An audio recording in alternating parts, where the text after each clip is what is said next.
By profession आप क्या करते हैं, मतलब एजुकेशन वगैरह क्या हुआ है आपका? मैंने मेरे एयर होस्टेस कंप्लीट कर लिया है विद फ्रैंकफर्ट इंस्टीट्यूट। पर मैंने 5 star hotel four seasons Bengaluru, जो पेरिस का नंबर 1 होटल है, उसके होटल के साथ मैंने काम किया। अच्छा। उसके बाद मैं एनिमल एजुकेटर के जैसे काम की हूँ। मैं डॉग्स को रेस्क्यू करती हूँ और snakes is my favourite part. कि आप जब परिक्रमा निकले पहला दिन, द डे 1 हाँ, कैसा था आपका? तो मेरा करने के बाद स्टार्टिंग ही बहुत एडवेंचरस था मैया, क्योंकि Amarkantak is a hill station और वहां के लिए ट्रांसपोर्टेशन मिलना बहुत कठिन ये है, परीक्षा थी मेरे लिए। पर मैया ने बहुत सरलता से मेरे को लिया। मैं यहाँ से बस नागपुर का टिकट मैंने बुक किया था, वहां से आगे का सफर मेरे को पता नहीं था। तो नागपुर पहुंचने के बाद वहां से मैंने टिकट लिया बिलासपुर के लिए। बिलासपुर से मैंने फिर से ट्रेन चेंज किया पेंड्रा के लिए। पेंड्रा में मैं पहुंची करीबन 1 बजे रात को, जो रेलवे स्टेशन में कोई नहीं, हवा जोर से आ रही है और मैं ऐसी थी कि मैया का बुलाव आ गया है। नर्मदे हर आज जो परिक्रमा से हमारे साथ जुड़ रहे हैं ना, उनसे मिलने के लिए मैं मतलब आप लोग को मिलाने के लिए इतने बेताब हूँ, क्योंकि वो मैया की एज है सिर्फ 25 साल। दूसरा, वो अपना ऐसे जगह से आई है बैंगलोर से जहाँ पे बहुत कम लोग जानते हैं नर्मदा परिक्रमा भी होती है। कैसे उन्होंने परिक्रमा उठाई, कैसे घर वालों को राजी किया, कैसे वो मैया के सानिध्य में आई, और उन्हें कुछ 148 डेज लगे अपनी परिक्रमा करने के लिए पूर्ण। ये मैया ने पूरी परिक्रमा अकेले की है। एक लड़की जब अकेली घर से निकलती है और किस तरह से उनको मुश्किलों का सामना करना पड़ा, किस तरह से उनको मैया ने ब्लेस किया, ये सब बहुत मैं बेताब हूँ आपको सबको सुनाने के लिए। तो चलिए टाइम ना वेस्ट करते हुए सीधे हम वैष्णवी मैया से मिलते हैं और स्वागत करते हैं वैष्णवी सुरेश मैया का। नर्मदे हर मैया। नर्मदे हर मैया। मैया, आपका जुनून में दिल से बहुत बहुत स्वागत है। धन्यवाद मैया, सब आपकी कृपा, आपकी मैया की कृपा। मैया की कृपा है। मैं सही कहूँ, आप कितने, सिर्फ 25 साल की है? हाँ, ओनली 25। ओह, सो स्वीट। अच्छा मैया, इतनी कम उम्र में कैसे, मतलब आपको पता ही पहले ही बात तो कैसे, हमको तो जिंदगी निकल के तब पता चला, आपको इतनी जल्दी मतलब कैसे पता चला मैया की परिक्रमा होती है? कैसे आप मैया के तो कांटेक्ट में आए? हाँ, हमारे दक्षिण भारत में किसी को नर्मदा परिक्रमा के बारे में पता नहीं। मेरे को अमरखंड की मंदिर सपने में आती थी when I used to do education, animal educator. अच्छा। तो मैं एनिमल एजुकेशन देती थी लोगों को। उस दौरान पे, राइड के दौरान पे, मुझे बारी बारी पे मैया का मंदिर सपने में आता था। तो एक दिन इंस्टाग्राम स्क्रॉल करते समय मेरे को नर्मदा परिक्रमा के एक वीडियो मिला जहां पे मैया का मंदिर मेरे को दिखाई दिया। तो सर्च करके करके मैं अमरकंट पहुंची। वहां पे पहुंचने के बाद 5 दिन के बाद मैंने संकल्प निकाला। तो ऐसे मेरा शुरुआत हुआ। Oh great. तो अच्छा मैया, जब आप परिक्रमा, जैसे आपने कैसे पता चला आपको कि परिक्रमा होती है? तो इंस्टाग्राम पे, चलो कहीं ना कहीं से कोई अपने टेक्नोलॉजी को धन्यवाद देती हूँ मैं तो। अब आप जब सोचे कि मेरे को परिक्रमा करनी है, तो घर वाले तैयार हो गए आपको भेजने के लिए उनके तरफ से? नहीं, मुझे करीबन 3 महीने हुआ पेरेंट्स को कन्विंस करने के लिए। और ऊपर से इंटरनेट सही इंफॉर्मेशन नहीं देता है परिक्रमा के बारे में। इंटरनेट बस इतना ही बोलता है ये रिवर्स का सर्कमलेशन है। लोग यहाँ से यहाँ संकल्प लेते हैं, सर्कुलेट करते हैं और पूर्ण हो गई परिक्रमा करके। एंड मैया के बारे में बताया जाए तो इतना ही इंफॉर्मेशन है, मतलब गंगा मैया में आप स्नान करोगे तो आपको मोक्ष मिल जाएगी, पर मैया को देखोगे तो आपको मोक्ष मिल जाती है करके। ये सब कुछ सही है, पर पूरी परिक्रमा के बारे में अगर किसी को जानना है तो वो परिक्रमा जो जाता है उसी को पता चलता है। तो हमारा व्हाइट कलर का जो कपड़े हम पहनते हैं वो गूगल में कहीं पे मेंशन नहीं हुआ है कि परिक्रमावासी व्हाइट कलर क्यों पहनते हैं करके। और परिक्रमावासी के साथ दंड और कमंडल रहता है, उसका मूल्य तक कहीं पे नहीं बताया गया है गूगल पे। तो जब मैं वहां पे पहुंची, मेरे पास 20 किलो था और ना मुझे व्हाइट कलर के कपड़े के बारे में या दंड या कमंडल के बारे में नहीं पता था। क्या बात कर रहे हो? तो माता जी। अच्छा। और हाँ, वो साइड शायद आपके बैंगलोर साइड में नहीं पता होगा, अदरवाइज एमपी की तरफ या महाराष्ट्र में तो हम सब अच्छे से भली, वहां पे शायद रीच नहीं है ना मैया का, इसलिए शायद पता नहीं होगी। हाँ। मतलब सबको परिक्रमा के बारे में पता है पर उसका रूल्स पता नहीं। ये दंड और कमंडल और व्हाइट कपड़े गूगल में इंफॉर्मेशन में मेंशन भी नहीं हुआ है।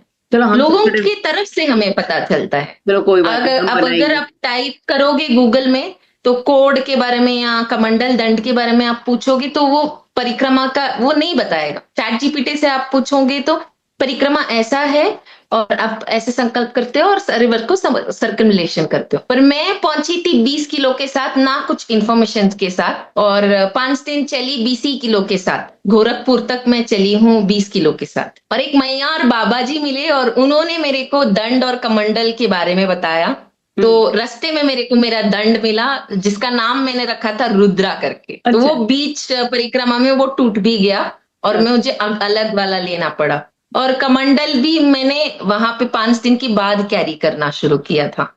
तो ऐसा मेरा जर्नी स्टार्ट हुआ। गोरखपुर में मैंने मेरा 10 से 15 किलो घर पे वापस भेज दिया मेरा सामान, और 2 कपड़े, ब्लैंकेट और थाली के बगैर मैं कुछ भी नहीं रख, बस उतना ही मेरे साथ। क्या बात है। और जब मैं निकली थी मेरे पास ड्राई फ्रूट्स ये वो सब कुछ भरा पड़ा था। तो मुझे इमरजेंसी में हुआ तो मैं पीनट्स खा लूंगी, मैं ड्राई फ्रूट्स ले लूंगी, ये वो करके। मैं लाइक 25 एज की लड़कियां जैसे चिंता करते हैं वैसे मैं चिंता करके सब कुछ भर लिया था। पर वहां पे जाने के बाद जो जो मैंने आधा आधा किलो ड्राई फ्रूट्स लिया था मैं सबको बांटती आई, क्योंकि परिक्रमा सिखाता है सेवा भाव, बांटो। तुम्हें कहीं ना कहीं कैसे तुम्हें मिल ही जाएगा। मैया का नाम और भरोसा से रहोगे, आपको खाना भी मिल जाएगा, आपको नींद और जगह भी मिल जाती है। तो ऐसे मेरा शुरुआत हुआ था। अरे अच्छा, बाय प्रोफेशन आप क्या करते हैं, मतलब एजुकेशन वगैरह क्या हुआ है आपका? मैंने मेरा एयर होस्टेस कंप्लीट कर लिया है। I have been pursued with my air hostess with Frankfurt institute. पर मेरे टैटू की वजह से मुझे एयरलाइंस ज्वाइन करने को नहीं हुआ। I have given interviews but tattoo की वजह से बैकआउट होती गई। पर मैंने 5 स्टार होटल 4 सीजन्स बेंगलुरु, जो पेरिस का नंबर 1 होटल है, उसके होटल के साथ मैंने काम किया, गंगानगर बैंगलोर में जो उनका प्रॉपर्टी है। अच्छा। तो उसके बाद मैं एनिमल एजुकेटर के जैसे काम की हूँ। मैं डॉग्स को रेस्क्यू करती हूँ और snakes is my favourite part. तो मैं as animal educator I was with birds of paradise in Bangalore itself. मतलब आप सांप को पकड़ लेती हाथ से? तो मतलब ऐसा नहीं कि सब सांप को आपको पता रहना चाहिए कि वो वेनम है कि नहीं, विषकारी सांप है कि नॉर्मल वाली, क्योंकि लोग सोचते हैं हर एक सांप विषकारी है, पर पाइथन जाना जाए तो वो विषकारी नहीं है, वो लोग कंस्ट्रिक्टर है। मतलब हमारे शरीर को मरोड़ के तोड़ के खाने वाले सांप हैं ये। अरे और जो विषकारी हैं उनको वेनम करके क्यों बोलता है, क्योंकि पॉइजन हम जो भी पीते हैं हम मर जाते हैं, उसको पॉइजन बताया जाता है। पर venom is something any of the animal which is having already which they have. तो इंजेक्ट करते ही वो सीधा हमारे नस में जा रहा है, वो उसको निकाला नहीं जाता है, उसको डाइल्यूट किया जाता है हमारे शरीर में ही। तो अगर सांप काटा तो आप हॉस्पिटल में जाओगे, 20 मिनट का आपका चेकअप होगा, आपके शरीर में अगर वेनम है तो वेनम पता चलते ही एंटी वेनम का इंजेक्शन देते हैं, जो इंजेक्शन सांप के विष से ही बना है। ये प्रोसेस करने के बाद 15 दिन के बाद you are fit to go. But लोगों का ऐसे है कि हर एक सांप विषकारी है, काटते ही। एक्चुअली वो सांप का गलती नहीं है, खुद ह्यूमन की गलती है, क्योंकि वो बीपी बढ़ा लेते हैं जहाँ पे हमें कार्डियक अरेस्ट होती है, और तापमान इतना हाई कर लेते हैं। आपको बहुत इजी लग रहा है ये बोलने के लिए, पर हम आपने तो साफ बोल दिया, उसके बाद ही हमारे सब हमारा बीपी डाउन हो गया वैसे ही। हाँ, तो लोगों का ऐसा है, सांप दिखते ही हाँ डाउन हो जाती है। पर मैं बोला जाए तो मैं शिव की भक्त होने के नाते मैं बोलूंगी सांप एक सबसे अच्छा रोल प्ले करता है जो किसी को मालूम ही नहीं है पूरे दुनिया में। आप you are great, so sweet of you भैया। भैया अब सोचे, पर मैं आप अभी आप बताएं कि आप एज ए एयर होस्टेस भी आपने किया है कोर्स, तो आप जिस पड़ाव पे हैं उम्र के 25 साल में, तो जो यंगस्टर है वो अपने करियर के बारे में सोचते हैं, हाईली क्वालिफाइड हो आप, इतना है, इन सब से परे होके ये जर्नी पे विच इज अनसर्टन, आपको पता नहीं है आपको कितना समय लगने वाला है, आपकी मतलब आपको कुछ पता नहीं है, सब अनसर्टन है। तो कैसे आपको मतलब इस तरह से झुकाव कैसे हुआ कि चलो परिक्रमा कैसे करने का ये हुआ आपका दिल? मैंने मेरे लाइफ में बहुत सब कुछ सीख लिया है मैया। इट इज नॉट लाइक एक ही काम पे मैं रही। 10th पास होते ही मम्मी के साथ मैंने उनके ओन मतलब उनके जो सैलून में वो काम करते थे वहां पे मैं टेलीकॉलर के जैसे काम की हूँ। लेटर असिस्टेंट मैनेजर के जैसे काम की हूँ, केएफसी में कैशियर के जैसे नंबर 1 कैशियर भी बन गई वहां पे। एंड ऊपर से मैंने राइडिंग में मेरे काम की हूँ, एनिमल इंडस्ट्री में काम की हूँ। मतलब इतना ज्यादा काम करने के बाद मुझे लगता था कि मुझे कुछ पर्सनली सीखना है, सेल्फ, मेरे बारे में खुद को मुझे पता चलनी चाहिए। पर वो लोगों के बीच में मैं अगर रहूंगी तो मुझे पता नहीं चलेगी। उस दौरान पे मेरे को सपना आया अमरकंट की मंदिर। तो मैया ने मेरे को कॉल दिया, नहीं तुम्हें अमरकंट आनी चाहिए करके। तो जब मैं अमरकंट पहुंची वहीं पे मेरे को पता चला, no I need to take this risk. चाहे वो 3 महीने हो, 6 महीने हो या 1 साल हो जाए, पर आखिर में मेरे को पता था मैं अच्छी परीक्षा तो लेके आऊंगी, जो शिक्षा मुझे मिलेगी वो बहुत बढ़िया रहेगी। और अभी मैं बोल सकती हूँ कि ये जो 25 इयर्स में मैं कौन से भी स्कूल में या कॉलेज में जहां पे बैठ के मैं सीखी हूँ, उससे डबल मैं परिक्रमा में सीख के आई हूँ। हाँ, तो ये जीवन का अर्थ परिक्रमा सिखा देती है। लोगों का ऐसे घर पे रहता है, एक ही ग्लास में पानी पीने के लिए और हाथ भी वहीं पे धोना है, तुम्हारा ताट भी धोना है और पानी भी पीना है एक ही ग्लास में। मुझे बुरा मत मानिएगा, आप लाइक प्रैक्टिकली आप सोचिए, एक वाटर ग्लास में दूंगी आपको, आपने खाना खा लिया है, आपको थाली भी धोनी है, आपकी हाथ भी धोनी है और पानी भी पीना है, हो सकेगा? घर पे नहीं करेंगे। नहीं हो सकता। नहीं हो सकेगा। पर ये परिक्रमा में मेरे को ये सिखा रही है, एक ग्लास में आटा गूंदने के बाद आटे का पूरा मैंने थाली भी साफ किया, मेरा हाथ भी साफ किया, पानी भी पिया है मैंने, वो परिक्रमा सिखाई। तो पानी की एक मूल्यता परिक्रमा ने सिखाया। यहाँ पे तो ऐसा होता है कि अगर एक बाल्टी भी मिल जाए, अरे एक ही बाल्टी है कैसे मैं बर्तन धोऊं, पानी आने के बाद धोते हैं। पर वो परिक्रमा में ऐसा है कि एक ही बाल्टी है, अरे 7 दिन आएंगे, ऐसे सोचते हैं वहां के लोग। तो ऐसा है जीवन, ऐसा है कि तुम ऑब्स्टिकल देखोगे तो वो ऑब्स्टिकल ही रहेगी, पर जीवन वहां पे जैसे देख रहे हैं, सुझाव के जैसे देख रहे हैं, सोल्यूशन कैसे सॉर्ट कर सकते हैं। जीवन का असली मूल्यता यही है। अगर तुम्हें पड़ाव या रिस्क नहीं आया, जीवन में कुछ है ही नहीं, ऐसे ही क्या ही जियोगे। अगर कुछ भी टेंशन या स्ट्रेस आपके पास है, वो स्ट्रेस इसीलिए है कि आज का एक दिन बिताने के लिए आपको चांस दे रहे हैं। वो स्ट्रेस की वजह से आप जी रहे हो, कुछ तो चिंता कर रहे हो। अगर वो स्ट्रेस नहीं है, चिंता नहीं है, आज का दिन कैसे बिताओगे? नहीं बिता सकते हो। तो भगवान एक ना एक तरीके में आपको दे देंगे, ये एक दिन तुम्हें बितानी है। And people should know that this is one life, it is a book, end of the book you have that full stop. वो फुल स्टॉप देने के लिए हम ये जीवन सफर कर रहे हैं। जब हमारी असली काम यहाँ पे पूर्ण हो जाएगी, हम चले जाएंगे खुद ब खुद, this soul will definitely get moksha. पर लोग सोचते हैं हमारे कर्म के वजह से। इतनी छोटी उम्र में इतनी, मुझे आपका ना, मेरे को मराठी में मतलब आता है, कौतुक बोलते हैं मराठी में जिसको, आई रियली अप्रिशिएट यू कि इतनी कम उम्र में आप, बाप रे, बहुत सुंदर। भैया मेरे को ये बताइए ना कि आप जब परिक्रमा निकले पहला दिन, द डे 1, कैसा था आपका पहला दिन? जब क्या भाव था आपका, कैसे निकले? तो मेरा स्टार्टिंग ही बहुत एडवेंचरस था मैया, क्योंकि Amarkantak is a hill station और वहां के लिए ट्रांसपोर्टेशन मिलना बहुत कठिन ये है, परीक्षा थी मेरे लिए। पर मैया ने बहुत सरलता से मेरे को लिया। मैं यहाँ से बस नागपुर का टिकट मैंने बुक किया था, वहां से आगे का सफर मेरे को पता नहीं था। पापा बोले कि तुम थोड़ा रिसर्च कर लो, जगह के बारे में जान लो। पर मेरा ऐसा था कि नहीं, मैं सफर के दौरान मैं सब परीक्षा पार करूंगी। अगर मैं सब सीख के जाऊंगी तो सिद्ध होके जाऊंगी, मुझे सिद्ध होके नहीं जाना है, उसी समय पे सिद्ध होना है। तो नागपुर पहुंचने के बाद वहां से मैंने टिकट लिया बिलासपुर के लिए। बिलासपुर से मैंने फिर से ट्रेन चेंज किया पेंड्रा के लिए। पेंड्रा में मैं पहुंची करीबन 1 बजे रात को, जो रेलवे स्टेशन में कोई नहीं, हवा जोर से आ रही है और मैं ऐसी थी कि मैया का बुलाव आ गया है, क्योंकि हवा इतना तेज और मैं इतनी खुशी से भरी पड़ी। मैं कैसे पहुंच गई, मतलब 1500 किलोमीटर आ गई मैं, अभी 200 किलोमीटर है मैया के पास जाने के लिए मेरे को। तो इतनी सरलता से मैया कैसे बुला रही है करके ऐसी थी। तो पेंड्रा पहुंचने के बाद वहां पे मुझे 1 बजे रात को अकेली लड़की को मिलना बहुत कठिन विचार है। भी रेलवे स्टेशन में कुछ भी हो सकता है, कोई भी लोग मिल सकते हैं, अननोन पर्सन, पब्लिक लोग हैं।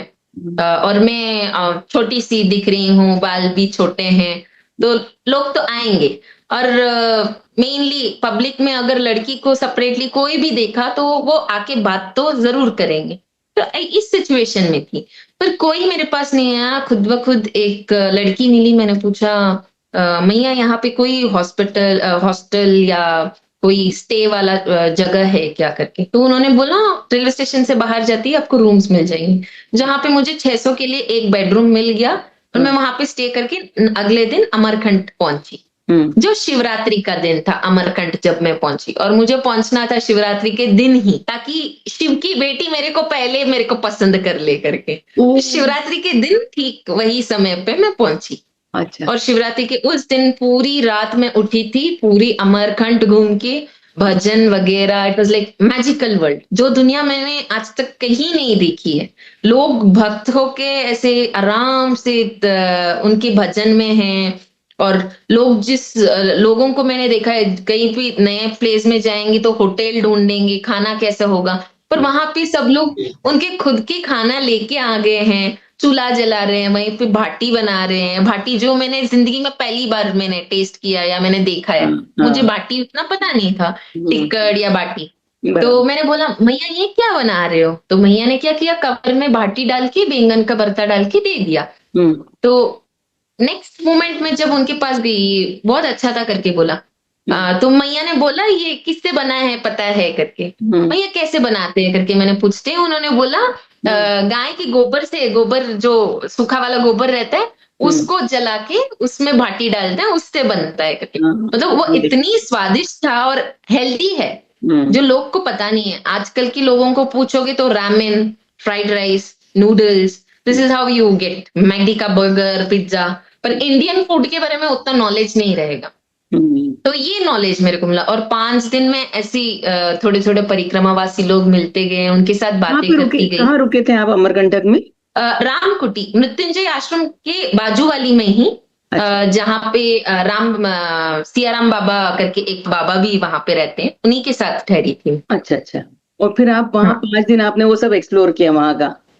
हाँ, वहां पे एक्सप्लोर किया और बाबा के साथ ऐसी ही बातें करती रही। और वहां पे एक मैया भी मिली थी, उनके साथ भी बातें हुई। और अगले मतलब मैंने अमावास खत्म करके मेरा संकल्प मैंने निकला।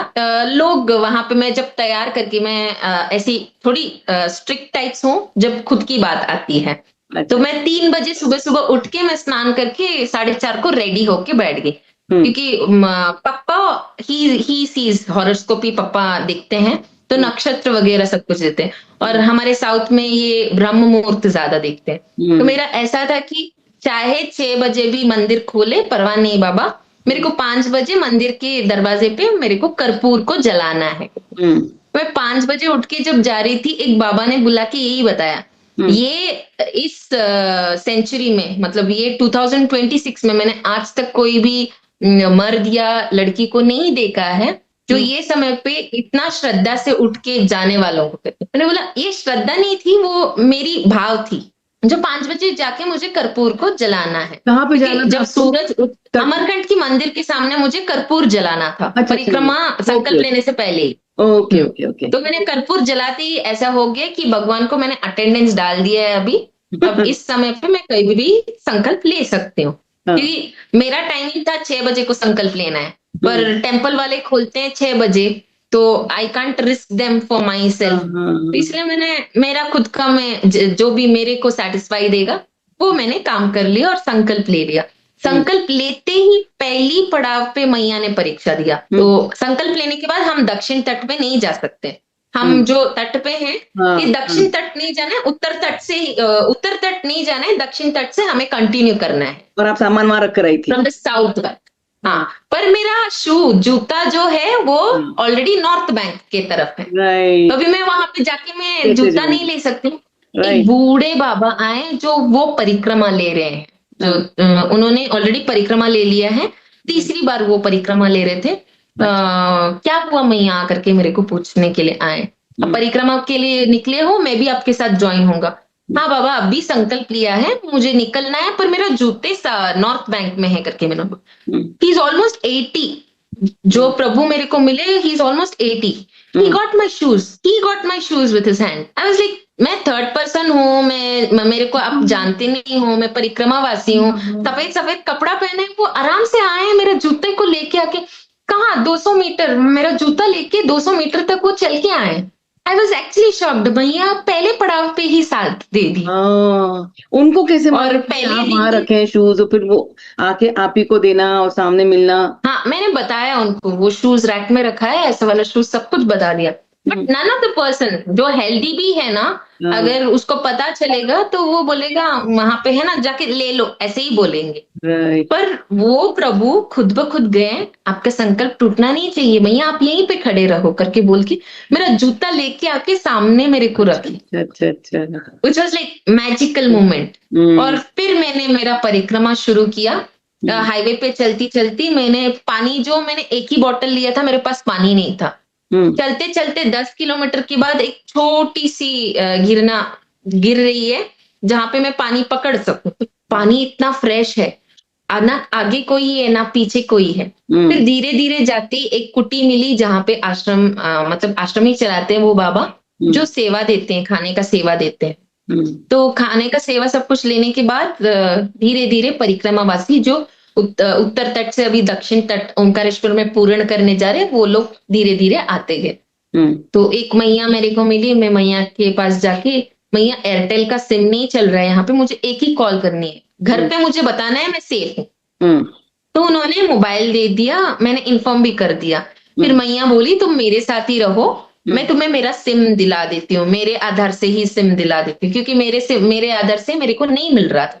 अच्छा, मैया गुजरात की थी, हाँ, तो मेरे को उन्होंने सिम भी दिला दिया, और फिर उन्होंने ही मेरे को बताया कमंडल और दंड के बारे में। हम्म, तो धीरे धीरे मुझे वो 150 किलोमीटर पूरा फॉरेस्ट ही था, दिंडोरी पहुंचने तक कोई मार्केट नहीं है जहां पे मैं कमंडल या दंड ले सकूं। बराबर। तो फिर 5 दिन के बाद मुझे कमंडल और दंड मिला।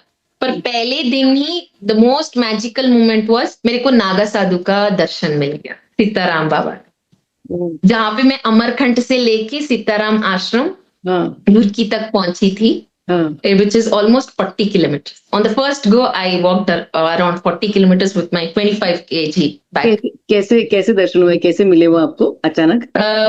मैं चलती रही, वो मैया और बाबा जी जो मेरे को सपोर्ट करने लगे, हम्म, वो मेरे साथ थे। हम्म, उन्होंने बोला गृहस्थी के घर में रुकने के लिए थोड़ी सी दिक्कत होगी यहाँ पे धिंदोरी में, तो हम्म, हम लोग आश्रमी पहुंचते हैं, जो हम्म, मैया के तट के किनारे है, सीताराम बाबा के आश्रम। तो हम्म, हम चलते गए। अभी पहले दिन ही मैंने क्रॉस कर लिया है, जो 6 o'clock के बाद मुझे चलना नहीं चाहिए, मुझे चलना पड़ा उस दिन, हम्म, क्योंकि मेरे पास वो 20 किलो भी है, और ना घर है ना कुछ है आजू बाजू में। और वो बाबा और मैया भी जो ऑलरेडी 70% पूर्ण कर लिया है, अभी 40% बचा है उनका, 30% बचा है ओमकारेश्वर तक का हम्म, सफर। तो हम्म, उन्होंने मेरे को साथ दिया, और हम चलते गए, और करीबन 8:30-9 बजे को हम पहुंचे, और बाप रे, पहुंचते ही मैं एंट्री दिया, और हाँ, लेफ्ट साइड में ऐसे देखा मैंने, हम्म, सब लोग सीताराम सीताराम बोलते गए। मैं हम्म, लेफ्ट साइड में देखते ही, इज ऑलमोस्ट लाइक 6.2, नागा साधु 6.2 है, जो कुछ भी कपड़ा नहीं पहने हैं, आराम से ठंडे में पूरा आराम से सोए हैं, और सब उनके आजू बाजू में सीताराम बोल रहे हैं, जो सब लोग पूरा पहन के, जिप पहन के, टोपी पहन के, मंकी हाँ, caps and gloves they are हाँ, wearing socks also, and hmm, this person was completely naked, he's sleeping and he's just like Sitaram. बाप रे, ये It was अद्भुत like शक्ति है उनकी। magical moment. हम्म, हाँ, वो उस समय पे वो स्पॉट पे आपको पता चलती है कि कैसे वो फीलिंग रहती है।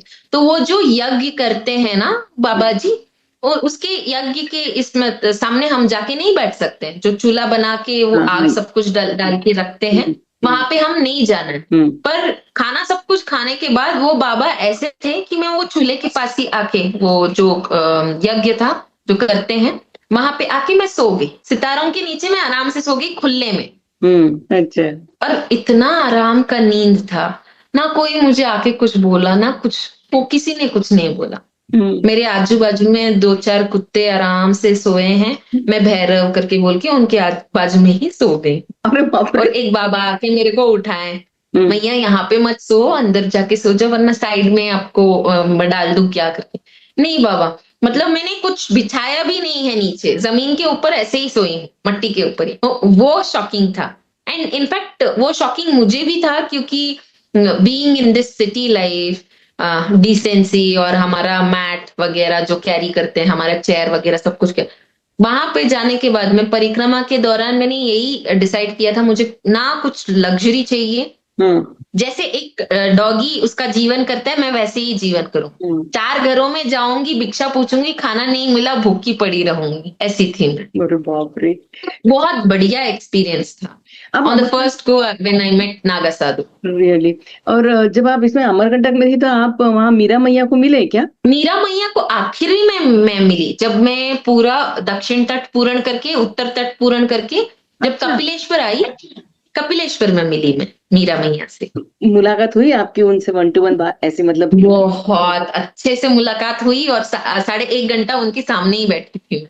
यू आर मैं रियली जाके देखती कि कौन है करके मैं ऐसे ही गई क्योंकि नोबडी वेयर देयर, सब कुछ साइलेंट था, सिर्फ सेवा वहां पे अंदर जा रहा था। मैं ऐसे ही जाके झाँक के देखी, मैया बहुत बूढ़ी है। तो मैं ऐसे ही देखते ही मैया मुझे बुलाई, तो एक बाबा आके मेरे को बोले, मैया आप अंदर जाओ, मैया बुला रही है करके। जाके सामने बैठी, मैया ने मुझे बहुत देर तक निहारा, वाह। देखती रही और मैं भी देखती रही मैया को। और उनके बाजू में जो डॉगीज थे उनके साथ खेल रही थी। मैया का एक स्वभाव मेरे को बहुत अच्छा लगा क्योंकि मेरे घर में अगर चूहे या कहीं पे भी चूहे या छिपकली देख लिए तो घर पे मेरे को ही बुलाते हैं, क्योंकि मैं हार्म नहीं करती हूँ, मैं आराम से पकड़ के उनको रिलीज कर देती हूँ।